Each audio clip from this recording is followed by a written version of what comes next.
Hello. I'm Lauren. I am Ken. And this is Paradise After Dark. Dark. Paradise After Dark is an independent podcast covering true crime, unsolved mysteries, missing people, urban legends, and the dark side of the Sunshine State. If you'd like to support our show and get a bunch of extra content, plus early and ad-free episodes, sign up for our Patreon at patreon.com/Tomahawk And if you're an avid listener, you'll notice that our Patreon has changed from Paradise After Dark to Tomahawk Media because our Patreon now includes my new show, True Crime Headlines, which you will also get early and ad-free episodes. And I'm sure there'll be some updates on some things that you've covered before, so it's going to be great. Yep. And be sure to visit our website at paradiseafterdark.com. On our website, you'll find links to all of our episodes, our mailing list, our social medias, and Patreon, obviously. Yeah, we also have a virtual tip jar now, so leave us a tip and we'll give you a nice shout out on the show. Speaking of shout outs, let's read a 5-star review. We haven't done that in a while. Okay, let's do that. And then I have one shout out I have to give. Okay. All right. So our latest 5-star review comes in from Angie. She says, must listen. Lauren and Ken are amazing at telling the stories of the victims and families. I am hooked on this podcast. Wow. Thank you, Angie. Thank you, Angie. That's awesome. And what's your shout out? My shout out is I was shopping at the store, and of course I had on my cool dark shirt from Paradise After Dark gear, so which you can pick up on our website. So I'm shopping at Publix.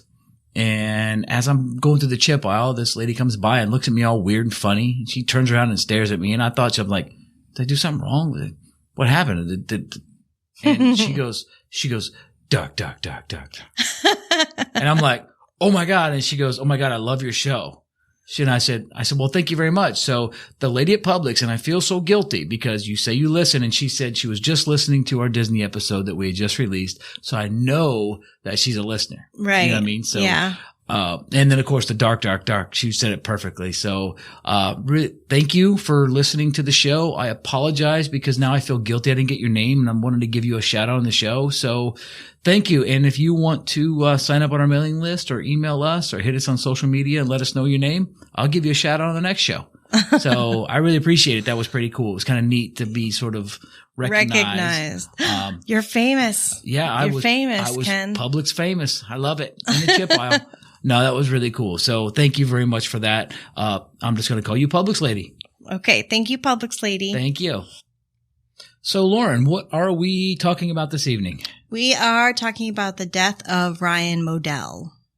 Ooh, yeah. Cases like this, in Florida and anywhere, I guess, for that matter, can really be controversial. Yeah. I don't know what it is about Florida, but there's been more cases like this in Florida than anywhere else that I can think of off the top of my head. Well, I think a lot of it has to do with population too. And also the sunshine laws where we can get information a lot easier than other states. So it's a little more notable, I suppose. Okay. So tell us about Ryan Modell. We are discussing the death of Ryan Douglas Modell, who was born in South Weymouth, Massachusetts in 1983 to Sandy Charles and the late Donna Louise Modell.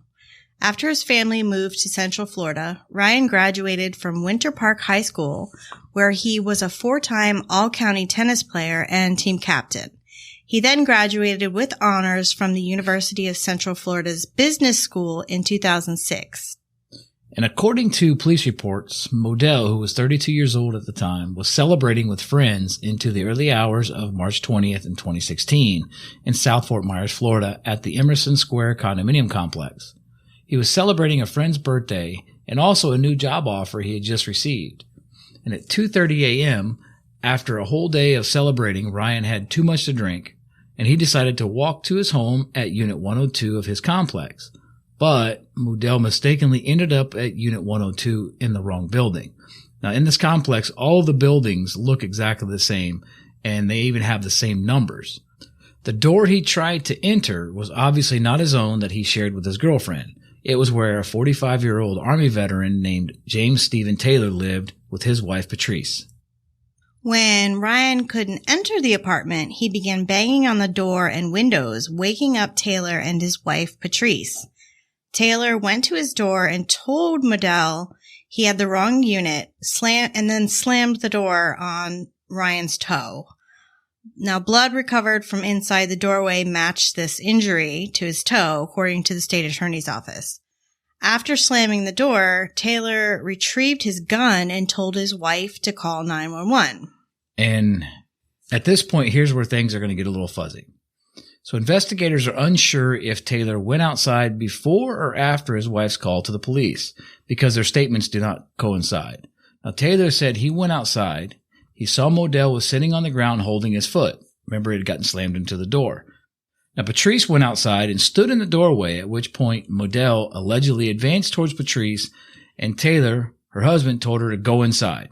Taylor gave Ryan at least 2 warnings while Ryan began to spray him with water from a garden hose that was there on the ground that he was using to clean the blood off of his foot, and threatened Taylor and said that he would mess him up. Now, meanwhile, Patrice was on the phone with 911 and was told that the police were on their way and she and her husband should wait safely inside until the police arrived. Now, Taylor backed away and warned Ryan that he was armed. Now, Taylor had a 10mm Glock handgun, and he lit up Ryan's face with the laser from the gun. And this is when Ryan Modell allegedly charged at Taylor, and Taylor shot him. At least, this is one story that we found. So, in a completely different version of events that evening, after an altercation at Taylor's front door, Ryan Modell supposedly walked away. Taylor decided to pursue him out the front door with his handgun, later telling investigators he worried that Modell would find the back door, which he said had a faulty lock. So he was concerned that he was going to sneak around the back. Yes. So he thought this was an intruder at this point. Yes. Okay. Which doesn't make sense because in the first version of this story, which we don't know which version is true, there's conflicting versions of this. Hence the controversial part. It says that Taylor told Ryan Modell that he had the wrong unit. So that right there would tell me that he knew that this was just some drunk guy who had the wrong unit. Exactly, because most intruders don't knock or bang on the door. Right. So anyway, later he tells investigators he was worried that Ryan was going around to the back door, which had a faulty lock on it. So Taylor found Ryan and ultimately shot him dead in the driveway of another unit. Not his unit, but another one. Right. Okay. So they were outside, away from Taylor's home, and he shot him. The medical examiner found the bullet was fired at close range, at least 2 feet from Ryan. It entered his chest and penetrated his heart before traveling through other organs. They also found that Ryan had a blood alcohol content of 0.25%. That is triple the limit for driving anyway in Florida. So far, the state attorney has declined to prosecute Taylor or even take the case to a grand jury based on Florida's stand your ground law. Now, this is where it gets very controversial. Because the Florida stand your ground law was passed in 2005. Now, the law allows those who feel reasonable threat of death or bodily injury to meet force with force rather than retreat. Hence, stand your ground. Now, similar castle doctrine laws assert that a person does not need to retreat if their home is attacked, which would make sense in Taylor's case if Ryan had actually entered the home. I don't think he ever entered the home. Okay. But if it doesn't matter if it's because there's a difference between stand your ground and castle doctrine. The castle doctrine has to do with inside your home. The stand your ground law is anywhere. Okay. Inside or outside. If you feel a reasonable threat of death or bodily injury, you can meet force with force.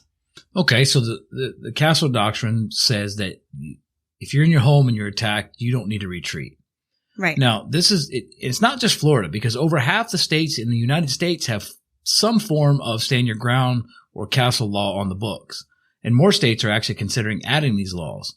Now, Florida's stand your ground law really came into the limelight, and I'm sure everyone's going to remember this, during the highly controversial trial of George Zimmerman, who shot and killed 17-year-old Trayvon Martin in February of 2012 in Sanford, Florida. Now, Zimmerman was charged with murder for Martin's death, but was later acquitted at trial after claiming self-defense. Okay, so I think it's probably best if I just read the Florida statute. In Chapter 776 of the Florida statute, justifiable use of force. Now, this is Florida Statute 776.013, declares the following. Home protection, use or threatened use of deadly force, presumption of fear of death or great bodily harm. 1. A person who is in a dwelling or residence in which the person has a right to be, has no duty to retreat, and has the right to stand his or her ground and use or threaten to use A. non-deadly force against another, and to the extent that the person reasonably believes that such conduct is necessary to defend himself or herself or another against the other's imminent use of unlawful force, or B. deadly force if he or she reasonably believes that using or threatening to use such force is necessary to prevent imminent death or great bodily harm to himself or herself or another, or to prevent the imminent commission of a forcible felony. 2. A person is presumed to have held a reasonable fear of imminent peril of death or great bodily harm to himself or herself or another when using or threatening to use defensive force that is intended or likely to cause death or great bodily harm to another if A. the person against whom the defensive force was used or threatened was in the process of unlawfully or forcefully entering or had unlawfully or forcefully entered a dwelling, residence, or occupied vehicle, or if that person had removed or was attempting to remove another against that person's will from a dwelling, residence, or occupied vehicle, and B, the person who uses or threatens to use defensive force knew or had reason to believe that an unlawful or forcible entry or unlawful or forcible act was occurring or had occurred. You with me so far? I am. Does that other one, that refers to like kidnapping? So if you are in fear that someone is going to remove, if somebody is like kidnapping you, attempting to remove another against their will. Else. So if you're seeing someone, okay. Right. Okay. 3, the presumption set forth in subsection 2 does not apply if A, the person against whom the defensive force is used or threatened has the right to be in or is a lawful resident of the dwelling, residence, or vehicle, such as an owner, lessee, or title holder, and there is not an injunction for protection from domestic violence or a written pretrial supervision order of no contact against that person. Meaning, we share a home. Yeah. So I can't accuse you of breaking into our home and kill you. Yeah, exactly. Okay. So basically, and does that applies, that means if you have a right to be there. Right. So like if it was a hotel room, stuff like that, right? So yes. So if you rent the hotel and you have a lease or an agreement stating that you can be in that room. Right. And someone tries to forcibly enter, you are within your rights. So based on what you just read, to defend yourself. Yes. Okay. Or the person or persons sought to be removed is a child or grandchild or is otherwise in the lawful custody or under the lawful guardianship of the person against whom the defensive force is used or threatened. So basically a domestic issue. Right. Okay. Okay. Or C, the person who uses or threatens the use defensive force is engaged in a criminal activity or is using the dwelling, residence, or occupied vehicle to further a criminal activity. Or The person against whom the defensive force is used or threatened is a law enforcement officer, as defined in Statute 943.1014, who enters or attempts to enter a dwelling, residence, or vehicle in the performance of his or her official duties, and the officer identified himself or herself in accordance with any applicable law, or the person using or threatening the use of force knew or reasonably should have known that the person entering or attempting to enter was a law enforcement officer. Okay, so basically like this. Open up, it's the police. Open up, it's the police. I'm coming in. And they come in, and the deadly force is not authorized. Exactly. But if he gets shot, then it's not considered staying your ground because he's identified himself. Is that what? Am I reading that correct? Okay. Yes. I just wanted to clarify that because this is confusing for me, and I'm going to ask questions. That's why we're reading the statute, the Florida State statute, word for word. Okay. There's another one I have questions on, but we'll get to that in a minute. Okay. 4. A person who is unlawfully and by force enters or attempts to enter a person's dwelling, residence, or occupied vehicle is presumed to be doing so with the intent to commit an unlawful act involving force or violence. 5. As used in this section, the term a dwelling means a building or conveyance of any kind, including any attached porch, whether the building or conveyance is temporary or permanent, mobile or immobile, which has a roof over it, including a tent, and is designed to be occupied by people lodging therein at night. B. Residence means a dwelling in which a person resides either temporarily or permanently, or is visiting as an invited guest. Vehicle means a conveyance of any kind, whether or not motorized, which is designed to transport people or property.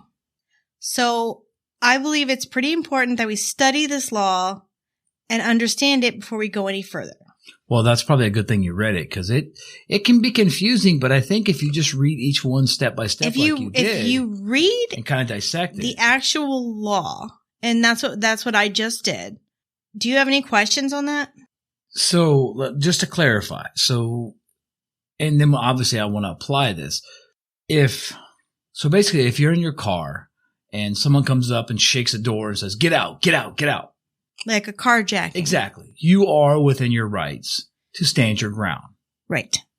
Obviously, there's trial to go about, but for the most part, you are within your rights. But if a law enforcement officer, based on what you said earlier, says, "Hey, it's the police, get out of your car, or out of your home," then you don't have the right to use deadly force because they've identified themselves as a law enforcement official. And they're acting in the capacity of a law enforcement. Exactly. Now, say that your boyfriend is a cop and you guys get into a fight and he comes over and tries to get in your house. He's off duty. He's drunk, whatever the case may be. You can shoot him. If you feel reasonably that you are in danger of death or great bodily harm. Now, if he was on duty and serving a warrant or doing his official duties, entering a home, that's where we get into like the Breonna Taylor situation where the police entered and the boyfriend shot at the police. And but not knowing it was the police. That's the point of contention. That's the point. In that case, they had a no-knock warrant, but I believe that they identified themselves. I'm not super familiar with that case right now, so we have too much other stuff to do. We focus on Florida. Yeah. Now, there is one story that I want to add here. The story I want to add is to this one here. This was deadly force if he or she reasonably believes that using or threatening to use such force is necessary to prevent imminent death or great bodily harm to himself or herself or another to prevent the imminent commission of a forcible felony. Now, when I went and got my concealed weapons permit, and I'll try to do this as quickly as possible. The guy that was teaching the class, he was actually the attorney for the sheriff's office at the time that I took this course. And I went to the sheriff's office and took the course. I didn't take some gun show course. And I recommend everybody contact your sheriff's office, take that course. Because if you're going to do the stand your ground law, if you're ever faced with it, you're going to be better off with, hey, I went to the sheriff's office, because it's more involved than just this 35, 40-minute course at a gun show. I'm just going to put that out there. That's what he said. So with that being said, he said there was a situation one time where there was a guy that was in the store. He was in a gas station. It was a convenience store, a Circle K. And the guy that was in the Circle K, he made people lay on the ground, and he had a gun pointed at the teller. There were 3 sheriff officers on the scene. And the sheriff's officers were they were standing outside the door. They had their guns drawn. They were telling the guy to drop the gun. He was making sure the door was shut. And one of the sheriff's officers was able to come in. He started talking to the guy. And the guy pointed the gun at the sheriff's deputy. And the deputy said, put your gun down, put your gun down. And the guy says, no, I'm going to kill you. Well, one of the guys that was in the store shot and killed the convenience store robber, the guy that was robbing the convenience store. And what he was telling us is that the sheriff's office could not have shot that man at that particular point. They have to use every chance, every point that they can, and every avenue they can to disperse a situation calmly. Before using deadly force. But because the person that was in the store felt that the sheriff's deputy's life was in danger, he actually had a gun on him. He was just going to let the guy rob the store. But then the guy was he actually hit the teller. It was a long story. I'm trying to make it short. But he actually shot and killed the guy that was robbing the store because he felt that the sheriff's officer was about to be shot. So therefore, here's a situation when the commission of a felony, this guy felt that someone else's life was in danger, so he shot the guy, and he actually didn't receive any time. They considered it the stand your ground law. That would make sense. Okay, so I just want to put that out there because here's a situation where law enforcement wasn't not able to shoot the gentleman. I said gentleman. Jesus, why did I call him a gentleman? He's not a gentleman. He's not a gentleman.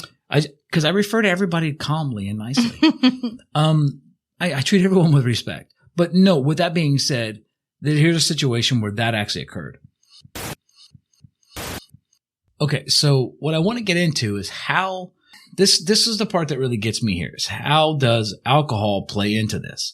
Because, should some responsibility be on Ryan? Because obviously he was drunk.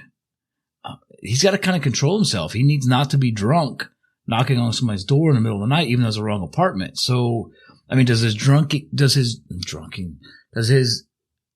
drinking excuse his behavior? No. Okay. That's why here's the thing with the stand your ground law, and one of the reasons why it's so controversial, because you really have to prove, if you will, that the aggressor, the shooter, the killer, or whoever used deadly force was in fear for their life or great bodily harm. So if Taylor truly believed that Ryan Modell was an intruder trying to get into his house, then deadly force would be justified. But in reality, Ryan Modell was just a drunk dude who went to the wrong building because all the buildings looked exactly the same. They all had the same unit numbers, and it was a just honest mistake. And then things got out of hand.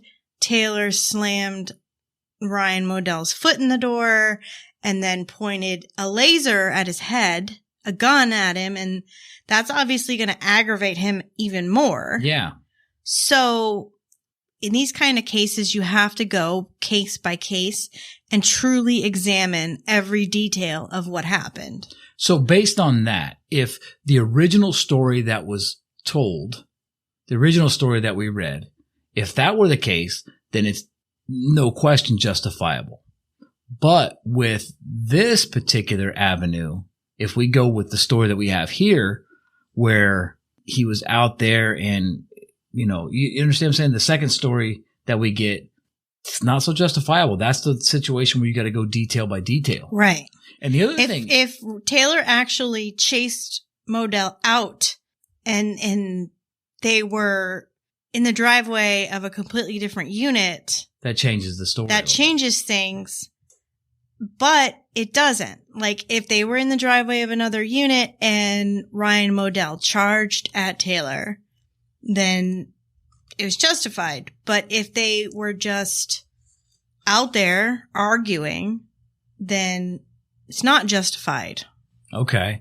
And there's something else that I think we've hit on before in other cases that I want to, before we move on, if you go with, based on everything you're reading with the statute, if you, let's say you're in the middle of committing a felony. So let's say me and you, we're going to break in somewhere. We're going to rob this guy's house. So we break into the house, right? Me and you break in. So me and you break into the house and he feels threatened that someone's in his house. Because maybe we're armed, we're going to take guns, knives, or whatever we got, and you get shot, and you die. I'm the guy that gets convicted of murder, correct? Yeah, that's called felony murder. Okay. So that's a totally different statute. But if someone dies, a little bit. If someone dies while you're in the commission of a felony, whether it be the bad guy or the good guy, you're going down for murder. Felony murder. It's a different statute, but it does apply because if for some reason that were to occur while he's doing stand your ground. So his is stand your ground law statute, right? Yes. But the other's a whole different game. I get So the homeowner that shot and killed me would be acquitted for stand your ground. But you would be charged with felony murder because I died in the commission of a felony. Okay. I'm sorry. I didn't mean to get off on that, but I just had to ask that question because I still get confused on that. I know. It's good to explain this. I mean, if people, I know that that gun laws it's a hot topic right now. Yeah. But I believe that a lot of people are gun owners, and I think that they should know the law. Educate yourself. Absolutely. Yeah. If you're a gun owner, if you are a gun owner, you need to know this law word for word. Yeah. I mean, that's how I feel about it. Go back and keep replaying exactly what Lauren read because she just read the statute. So okay. Well, I know there was some other issues with this case, so let's move along. I know we've discussed, and I don't have any more questions about it, but that was just I had to ask you about some of those because it does get a little funny. Okay, so the review by the state attorney's office in 2017 said that Taylor was justified under Florida's stand your ground law to kill Ryan Modell because he feared for his life and had the right to defend himself. But at least one Florida homicide detective believes that Taylor is guilty of murder. Now, according to the Orlando Sentinel, Lee County Sheriff's Lieutenant David Lebid, lead detective on this case, recently disputed prosecutors' contention that Steve Taylor's 2006 shooting of Ryan Modell was justified. Lebid said that when Modell left Taylor's door, he was no longer a threat. But when Taylor pursued him, pointed his gun and its target laser at the drunk man's face, he called it an illegal provocation that caused Modell, acting in self-defense himself, to charge. Taylor backed away and then fired. This is what the lead detective of this case is saying, that actually Taylor went after Ryan Modell with the gun and the laser pointed at his head. So therefore, Steve Taylor becomes the aggressor and Ryan Modell becomes the aggressee. Interesting. So Ryan Modell had the right to charge at Taylor to defend himself, but then Taylor had the right to shoot Modell for charging at him. Because now he's been attacked. So this really is like such a hard one to decipher. But the lead detective on this case said, it's a murder. I believe he murdered this person. And that's what he told the attorneys representing Ryan Modell's father. Now, Sandy Modell, Ryan's father, is currently filing a wrongful death lawsuit against Stephen Taylor and is calling on Florida Governor Ron DeSantis to intervene and ensure justice is served. Yeah, and Sandy Modell actually hired attorney Mark O'Mara, best known as a defense attorney for the George Zimmerman. Now, in both the Trayvon Martin and Ryan Modell slayings, prosecutors cited the stand your ground law in deciding at least initially not to prosecute. Now, in Modell's case, O'Mara argues that stand your ground does not apply. He says Taylor should not have gone outside with his gun and pursued Modell after Modell walked away from his door. You are not allowed to put yourself in a position where you have to shoot, says O'Mara. That makes sense. Yeah. I like the way that he said that. You can't go and put yourself in that position. So you can't go out and start a fight or an argument and force someone to come at you. That's what I was just explaining, that Taylor became the aggressor when he went outside and followed him. Exactly. So when Ryan first came to the door and tried to enter the home, shooting him would have been justified under stand your ground. But when Taylor followed Modell away from the apartment, O'Mara asserted that Taylor at that point became the aggressor, losing his self-defense right. Exactly. That's what I just said. Exactly. But I'm trying to just clarify it because it gets confusing, but there's a spot where it's like, man, it goes back and forth. I know. So I said this was a really hard one to decipher. One's the aggressor, now one's the aggressor. The other's the aggressor, now the other's the aggressor. So still, the state attorney's office has been steadfast in saying its stand your ground determination was the right one. Sandy Modell claims that the case has become about politics. Now, he said, I supported somebody who was running against Amira Fox when she ran for office. I put billboards up criticizing some of her decisions, and as a result, she decided not to prosecute the case. Now, Amira Fox is Florida state attorney. Mm-hmm. So Sandy Modell is basically saying that the state attorneys are not prosecuting this case in retaliation for Sandy Modell's support for somebody who ran against her. So he believes there's a bias here. Yes. Okay. I don't know how, I'm not sure about that, but we have seen politics play into a lot of the cases that we've covered. Yeah. One that really hits close to home and really strikes a chord when it comes to politics is going to be the Taylor McAllister case. Oh, yes. Because absolutely. If you don't know that case, go back and listen to it. It does play into the politics because the guy that is one of the main suspects, or I'm just going to go on record as saying the murderer of Taylor McAllister, was high profile, knew a lot of high political people, paid some money to some campaigns. So it's possible. Now, supposedly, Amira Fox demanded through a third party that Sandy Modell no longer support an opponent's campaign for the office of state attorney in exchange for an indictment in the case involving his son's death. This is what Sandy Modell says. Okay, so maybe I am sure. I don't know. I've been told it's extortion or influence peddling, Sandy Modell says. Whatever it is, it's unethical and it represents a clear conflict of interest. Now, Fox says Taylor told them it was self-defense. They admit that Taylor left his apartment with a gun to go looking for Ryan Modell. But Taylor told authorities that when he found Ryan charged at him, and a neighbor supposedly heard Ryan making threats. Now, is this an eyewitness or a sound witness? I believe it's a sound witness. Okay. And by sound witness, we mean someone who overheard it. They didn't see what was going on. They just heard it. Okay. I have to ask that question because it does make a huge difference in the courtroom. Absolutely. Well, as mentioned earlier, Sandy Modell is now asking Florida Governor Ron DeSantis to look at the case and appoint a new prosecutor. Now, a similar request was made to former Governor Rick Scott, but it went nowhere. And Modell claims that if we now have a homicide detective, who Lauren said earlier, Lieutenant David Libid, saying a homicide took place, it's hard to think of a good reason why Governor DeSantis wouldn't want to take a fresh look at this, put some fresh eyes on this case and say, okay, what's really happening here? Mm-hmm. I wouldn't want to be the prosecutor on this case. No. I wouldn't want to have to decipher this. I know. I wouldn't either. I think there's a lot of guys in Florida, and Florida gets a bad rap when it comes to the legality of things. But I think that we have some of the best prosecutors in the state. You just got to find them. They're out there. Yeah. Well, now Sandy Modell has hired attorney Benjamin Crump. We know him.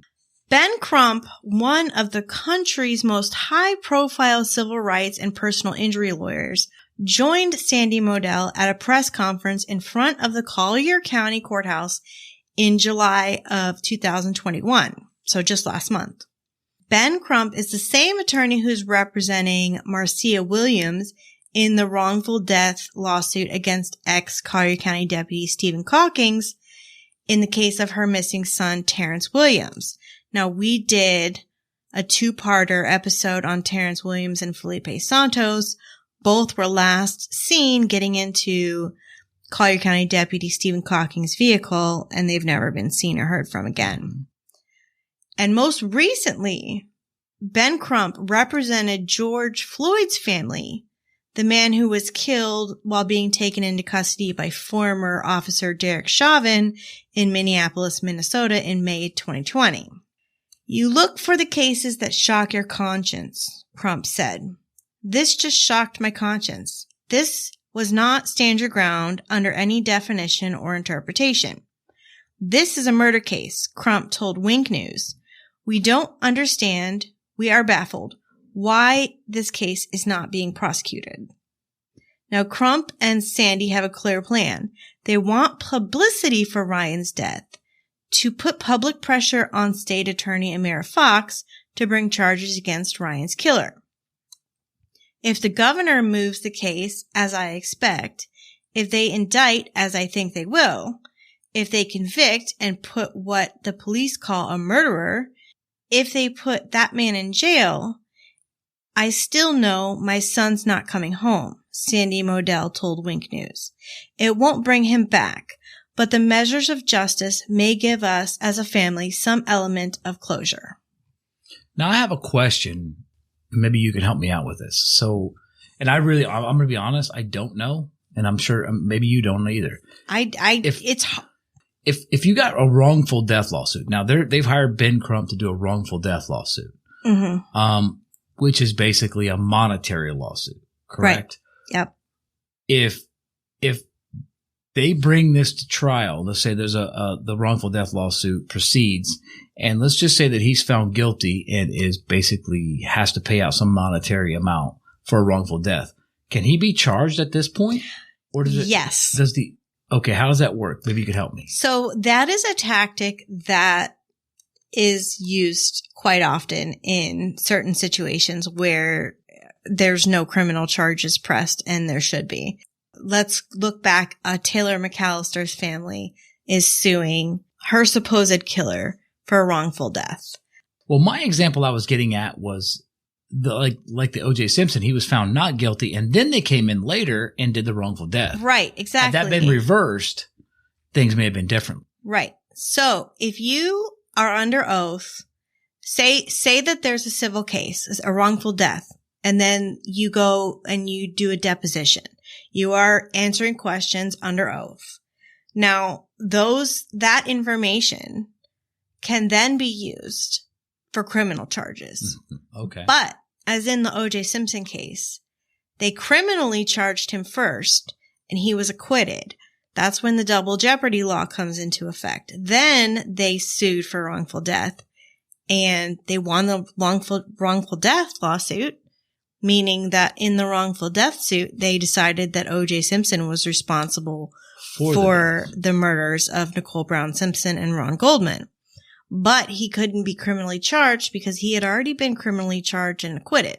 But if you do a wrongful death lawsuit first and get all that information, you can then use that information from the civil suit in a criminal suit. Okay. See, that's why my question was, because I wasn't sure on that, because in this case, I think if they do push and they go for the wrongful death lawsuit, based on the research that I've done, you've done, and I think our discussions and, right, everything that's right in front of us, I'm going to push towards the fact that I think that maybe he made a mistake here. I think that Modell was just a drunk guy out, and I don't know. I don't want to say either way, but I feel like Modell is justified. I'm going to hold back because I honestly don't know. When I say Modell's justified, I mean I would like to follow this, whether it be following the civil trial or a criminal trial, and see all the evidence before I were to make a decision. Well, I'm going to say, because right now all we have as far as research on this case is what the father says, what the lawyer says, and what's in the news. And that's basically hearsay. We don't have an arrest report. We don't have a trial transcript, or, you know what I mean? Yeah. Like, I don't feel like we have enough information at this point. The whole point of doing this case, I think it was important to really get into the stand your ground law. Yeah. And what it is. And then here you have a situation where you realize exactly how finicky that law can be. Well, yeah, because you've got the one case that was in, where was that? Clearwater? Yeah, it was Clearwater, where a man was in the parking lot, and I guess they had parked in a handicap space, and the guy was out there, and I guess he had been known to tell people, hey, you can't park there. You can't park there. You can't park there. Was telling them they couldn't park in a handicap space. Okay, so I found it here. So this is from Vox, and based on surveillance and video reports of the encounter. Now, for most of you out there, you might have already seen this video. It was a pretty big video at the time when it came out. I remember seeing it. So McLaughlin and his 5-year-old son were in the Circle A food store in Clearwater, Florida on July 19th when Drecka approached their car, which was parked in a handicapped space. McLaughlin's partner, Brittany Jacobs, was in the car with the couple's other kids. Now, Drecka and Jacobs began arguing over whether McLaughlin and Jacobs were allowed to park there. So these two people pull in and they park. The guy goes in the store with the 5-year-old, and the other guy is arguing, who is Drecka. He's out there arguing, saying, hey, you can't park there. Can't park there. So McLaughlin, then he comes out of the convenience store and pushed Drecka to the ground. Now, as McLaughlin began to back away, Drecka pulled out a gun and shot McLaughlin in the chest. Then McLaughlin then ran into the convenience store, and he was later taken to the hospital where he was pronounced dead. Now, in short, the Florida Stand Your Ground law gives a person the right to use deadly force if he or she reasonably believes that using force, like Lauren read all the statute earlier, I'm not going to go through all that, it's just in the article, said that that Drecka did not have a duty to retreat, that he was pushed to the ground. And you see, he hits him hard. He pushes him hard. The guy falls to the ground. Now, the sheriff explained that when McLaughlin's backed off after the shove, this gave him pause. Ultimately, Drecka said that he was worried that he would be struck again. Now, at a press conference, sheriff at the time emphasized that this wasn't a small push. This wasn't a shove. This wasn't just a tap. He slammed him to the ground. And Drecka had legal concealed carry permit. So he pulls out his gun and shoots this guy. This guy runs back into the store. And the sheriff's not pressing charges. Now, if you watch the video, that one there I find to be a little more cut and dry than the Ryan Modell case. Yes. But it's a stand your ground case nonetheless. Yes. But here's a situation where the sheriff's not pressing charges. And now you're here in Taylor's situation to where he follows Ryan Modell, and then Ryan Modell supposedly charges at him, and then he shoots him. So it's a little bit different scenario because here he's got pushed to the ground in the parking lot really hard. I mean, if you watch, he does get pushed hard. But here's a situation where if I'm in a convenience store with a child and I come out and you're in the car, Lauren, you're in the car with another child that we have or somebody else's child or nieces, nephews, whatever, and I see a guy arguing with you, I'm going to do the same thing. I'm going to approach this guy with hey, now I'm going to protect my family. And that's what I'm going to do, which, that's what McLaughlin was doing, I think, in that case where he came after the guy and charged at him and said, hey, back off my family. And then, of course, he knocks the guy to the ground. The guy pulls a gun and shoots him. That's where the stand your ground law and a lot of these cases get to be controversial and a point of contention. So what was the outcome of that case? Was he charged or no? No. No. Okay. I didn't think so. I just couldn't remember for sure. Nope. Because I do remember seeing the video and watching it. It was a surveillance video from the convenience store. Yeah. But watching it, that was very clearly a stand your ground case. Because if you watch the argument and you watch how it escalates and then you watch this man push the other guy, that was an obvious stand your ground. The death of Ryan Modell is not that obvious.